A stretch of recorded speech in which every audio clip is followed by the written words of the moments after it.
예, 오늘커의 당잠사입니다. 당신이 잠든 사이 전해진 소식들 확인해 보시죠.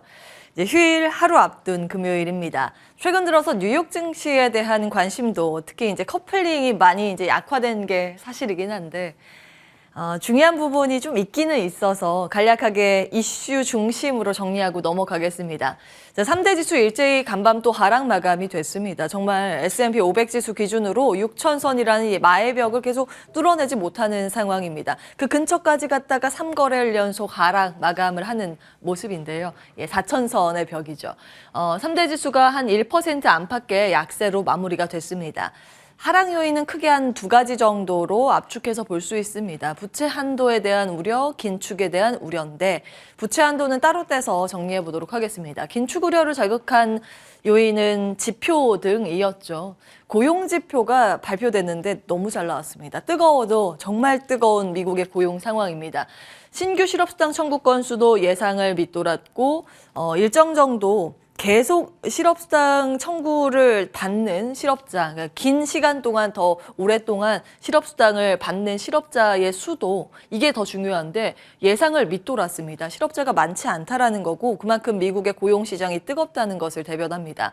어제 말씀을 드렸지만 빅테크 해고가 많이 있는데 빅테크 분야는 전체 고용의 약 2%에 불과합니다. 대부분 큰 비중을 담당하고 있는 게 서비스 부분인데 요 서비스 부분의 실업이 좀 늘어나야 서비스 물가가 잡히기 때문에 사실 연준이 정말 예의주시하는 지표가 이 실업률인데 실업률이 올라가지는 않습니다. 그런 것 때문에 연준이 더 강하게 긴축을 할 것이다 이런 우려감으로 연결되면서 시장 좀 압박을 받는 모습이었습니다. 특히 이제 나스닥 지수가 이날은 가장 크게 압박을 받은 이유가 바로 이것 때문에 그렇습니다. 그리고 한켠엔 경기 침체에 대한 우려를 자극하는 지표들이 발표됐는데요. 요즘에는 다른 지역에 관심이 조금 분산되면서 그 명성이 예전만 하진 않습니다만 과거에 미국의 경기를 가늠하는 이 바로미터가 바로 필라델피아인데 여기 여는 제조업 활동 지수가 계속 마이너스가 나옵니다. 물론 예상했던 것보다 괜찮고 전월보다 그 마이너스 폭이 줄어들긴 했습니다만 5개월 연속 마이너스 성장이라는 게 좀 부담이 됐고요. 착공 건수나 주택 허가 건수도 마찬가지로 감소 수치입니다. 예상보다는 웃돌았는데 이건 해석하기 나름이죠. 시장 분위기가 안 좋다 보니까 경기 침체 우려감으로 해석하는 분위기였습니다. 장중에 보시면 이렇게 반등 강하게 시도해서 이거 상승 전환까지 하려나 했었을 요 당시가 있었는데요. 브레이너드 그 여는 연준 부의장의 발언 때문에 그렇습니다. 경제가 침체가 얕은 침체에서 끝낼 것이다. 연착 유혹을 시사하는 발언 때문에 그런데 고용 냉각 없이도 인플레이션 낮출 수 있다. 시장이 좋아하는 발언을 했습니다. 그런데 원래 브레이너드 부의장은 이번에 투표권을 가지고 있는 거의 유일한 비둘기파 인사죠. 만약에 비둘기가 사람 형상이 된다면 브레이너드의 모습일 것이다 라고 할 정도로 원래 긍정적인 발언을 쏟아냈던 인물입니다. 근데 딱 이 발언이 나오고 나서 좀 반등세를 시연하는 모습도 있어서 아래에다 좀 적어봤습니다. 종목별 흐름 보시면 섹터별로 봤을 때 테마 섹터로 먼저 정리를 해볼까요? SNS 테마 섹터가 가장 크게 뛰었고 종합정유사, 그다음 그리고 호텔 숙박, 구리 이 순으로 좀 상승을 했습니다. SNS는 메타의 영향인데요. 중국의 기업들로부터 광고 수주가 증가할 것이라고 이제 중국도 문을 열고 있다, 풀리고 있다 이런 관점으로 그 투자 의견이 상향 조정되고 있습니다. 그래서 이제 메타가 상승을 하자 이게 포함된 SNS 섹터가 좀 오르는 모습이었고요. 유가의 상승세가 이어집니다. 달러당 배럴당 80달러를 서부 텍사스산 원유 간밤 돌파를 하면서 마무리가 됐는데 이것도 중국 영향이죠. 중국의 춘지의 발에 수요 기대감에 반영이 되는 모습이었습니다. 이것 때문에 올랐고 이것도 리오프닝 관련주고 구리도 중국 관련주고 요 네 개가 다 이제 중국 관련 소비 기대감이죠. 근데 그동안 좀 많이 올랐었던 그런 섹터 신재생 에너지 특히 태양광 요 며칠 그렇게 강하더니 이날은 가장 크게 무너지는 모습이었고요. 알루미늄 좀 약했고 신재생 그리고 2차 전지 소재 이게 같이 좀 밀리는 모습 그리고 그 앞서서 이제 지표가 경기 침체 우려 포인트도 있다라는 말씀을 드렸는데 그 경기 침체와 맞물려 있는 시클리컬이 좀 약한 모습이었고요. 반도체가 그 안에 좀 포함이 되는 모습이었습니다. 섹터로 봤을 때는 산업재, 임의소비재, 기술, 금융 순으로 낙폭이 컸고 오른쪽은 유가 상승으로 에너지가 가장 컸고 커뮤니케이션 서비스 섹터, 헬스케어 섹터, 헬스케어는 방어적인 성격 때문에 부각되며 상승을 했습니다. 넷플릭스가 지금 시간외 거래에서 한 6% 급등을 하고 있는데요. 생각보다 실적이 나쁘진 않은 모습입니다. 최근 들어서 넷플릭스도 그렇고 메타도 그렇고 알파벳, 구글 이런 차트를 보시면 한 1개월 정도 신고가 흐름이 나오고 있거든요. 1개월 단기간 고가의 형성의 흐름이 나오고 있다는 게 하나의 큰 특징이라고 볼 수 있을 것 같습니다. 디폴트 시한폭탄이라는 이 헤드라인이 앞으로 한 3개월 동안은 나올 것으로 추측이 됩니다. 궁금해하실 것 같아서 한번 정리하고 넘어갈 필요는 있어서 이렇게 따로 뺐는데요. 이게 제가 한 10여 년 동안만 경제방송을 할 때 이게 매번 이맘때쯤 반복됐던 이슈입니다. 나중에 또 합의하고 괜찮다 이렇게 이게 반복되긴 했는데 한번 보시죠. 미국 같은 경우에는 그 세금으로 걷어들이는 돈보다 쓰는 돈이 훨씬 더 많습니다. 그래서 늘 빚내서 이제 투자를 하고 지출을 하게 되는데 그래서 이제 부채 한도가 정해져 있습니다. 어느 정도 한도까지만 딱 빌릴 수 있게 정하는 거죠. 이걸 정하는 게 바로 의회인데 사실은 의회에서 요거를 이제 여당, 야당의 공방이 늘 거셉니다. 여당의 입장에서는 그동안 이렇게 우리는 지출하고 투자하겠습니다 하면서 표심을 얻지 않았습니까? 그래서 그거를 다 해야 되기 때문에 한도 계속 올리자, 합의하자 이렇게 나오는 거고 늘 야당은 안 된다, 그 돈 삭감해라. 그래서 절충을 해서 조금 더 낮은 그 규모로 합의를 하자. 이게 늘 공방전이 펼쳐지고 있는데 지금도 그렇습니다. 옐런 장관이 이대로 가면 한 19일에 그 한계가 도달될 것이다라고 한 며칠 전에 이야기를 했는데 현지 시간 19일이고 우리 시간으로는 그게 오늘입니다. 오늘 아마 이 한도가 딱 닿았을 겁니다. 현재 부채 한도가 31조 한 4천억 달러 정도 되는데 이걸 그냥 볼 수는 없기 때문에 재무부에서 일단 특별 조치를 예고했습니다. 한 5개월간 시간을 벌면서 좀 합의를 해라 이렇게 하고 있는데요.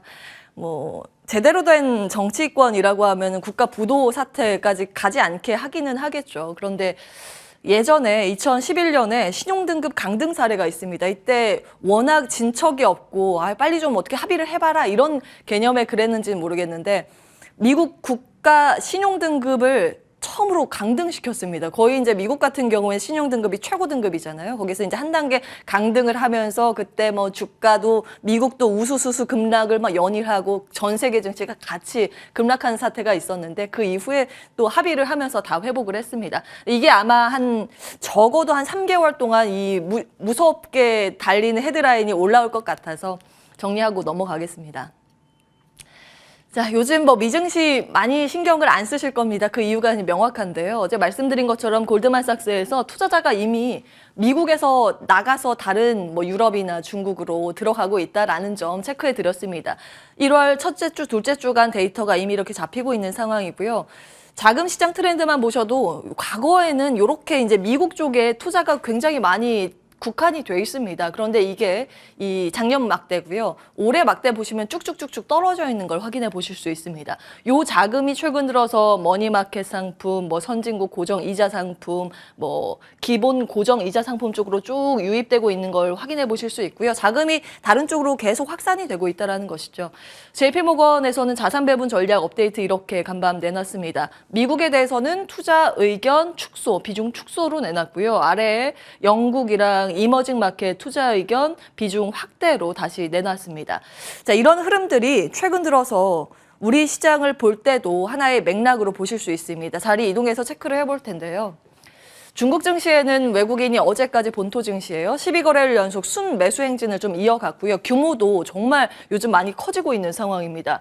올해 들어서 1월부터 어제까지 누적 순매수 규모가 1,000억 위엔을 돌파했습니다. 그러니까 본토 증시에서 거의 이제 패시브 자금 성격으로 추정되는 종목들이 많이 튀었는데요.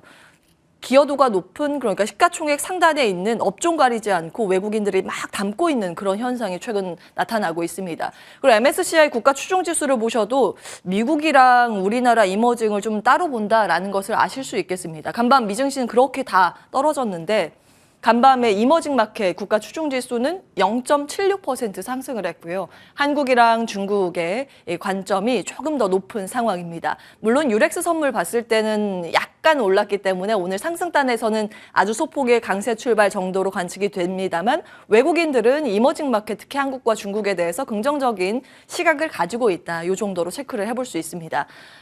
필라델피아 반도체 지수가 많이 밀려서 사실 이제 장중에 매매 공방 좀 염두에 두실 필요는 있겠고요. 그 NDF 역외 환율에서 환율은 좀 안정된 흐름을 보이긴 했습니다. 어제 말씀드린 마지막 코로나19의 고통, 춘절, 춘지가 될 가능성이 높다라는 점 보도 내용을 좀 정리해 드렸습니다. 앞서 보신 것처럼 외국인의 관심은 이제 중국이기 때문에 계속해서 중국 관점으로 이제 업데이트를 해드리고 있는데요. 특히 요즘 중국 정부가 문을 열고 있는 쪽 뚜렷하게 포착되는 게 컨텐츠, 게임, 엔터 등이 되고 있다는 점 체크를 해드렸습니다. 이쪽에서 요즘 수넷말가 계속 돌고 있는 상황인데 이 아랫부분은 어제 추가 데이터입니다. 상하이 2개 공항의 이용객이 20만 명 돌파했다는 소식, 19일, 20일 데이터고요. 중국 내에 있는 그리고 국제 항공편의 이용객 수도 폭발적으로 지금 늘어나고 있습니다. 중국의 관영 매체에서는 이 춘절, 춘제를 앞두고 수입품 판매가 불티나게 나오고 있다라고 공식적으로 발표한 상황이고요.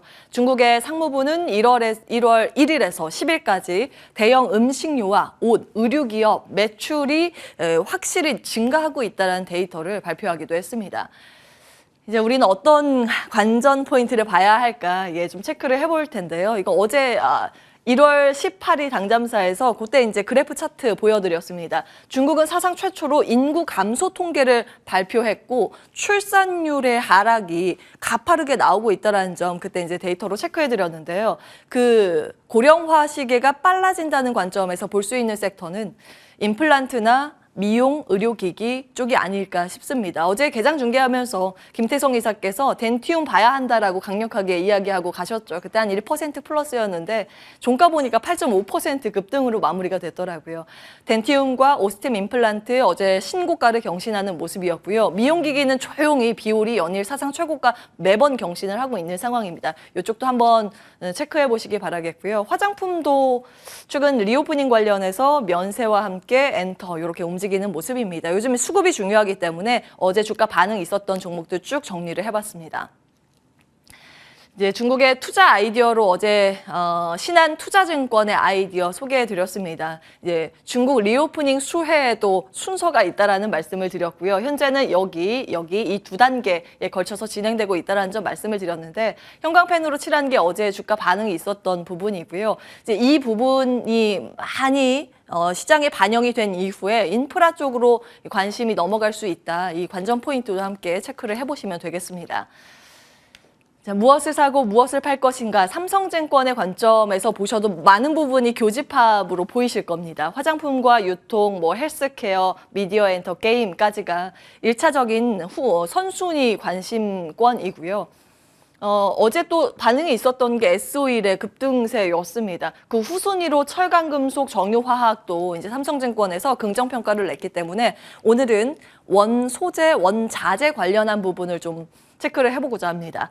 원자재 수요 관점에서 중국의 비중 한번 보실까요? 알루미늄, 니켈, 구리, 아연, 납 부분 모두 보시면 이 회색 라인이 중국 비중입니다. 압도적으로 중국이 차지하고 있다는 걸 확인해 보실 수 있고 재고 측면에서도 마찬가지입니다. 이 가장 검은 막대가 올해 데이터인데요. 구리나 알루미늄 등의 지금 니켈도 마찬가지고요. 이번에 재고가 그 평년 대비했을 때 많이 떨어졌습니다. 5년 평균, 3년 평균인데 그걸 다 밑돌고 있는 상황입니다. 재고는 없는데 중국은 이제 수요가 늘어날 가능성을 좀 대비해야 하지 않을까라는 관점에서 이 그래프를 준비해봤고요. 다만 환경은 확실히 쉽지는 않습니다. 그래서 옥석 가리기를 주목을 하셔야 되는 이유이기도 한데 한국 전체 수출에서 중국이 차지하는 비중이 최근 막 떨어지고 있다는 점은 지난번에도 말씀을 드렸는데 무역협회 수출 기업 설문조사를 돌렸더니 수출 기업의 39%가 중국 수출 더 줄어들 것이라고 이야기를 했고, 특히 철강과 무선통신은 경쟁력이 없을 가능성이 있다. 이렇게 이제 우려의 포인트를 던지고 있기 때문에 이 점도 함께 참고해 보시기 바라겠습니다.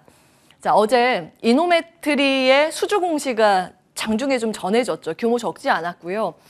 이 공급 계약 체결 소식인데 공급처가 SK온으로 추정된다는 증권사의 분석이 굉장히 많습니다. 그래서 밸류체인 좀 가지고 왔는데요. 이제 발주가 이쪽부터 시작되는 것인지의 포인트입니다. 각 공정별로 좀 나와 있고요. 엑스레이 측면에서 자동화 검사 부분에 이노매트리는 사실은 셀 3사에 모두 공통적으로 들어가 있습니다. 이제 앞으로 케이펙스 확대 측면에서는 배터리 장비에 대해서 어떤 수주 소식이 전해질지 여부가 하나의 큰 포인트가 될지 않을까 싶습니다. 오늘 거의 당잠사였습니다.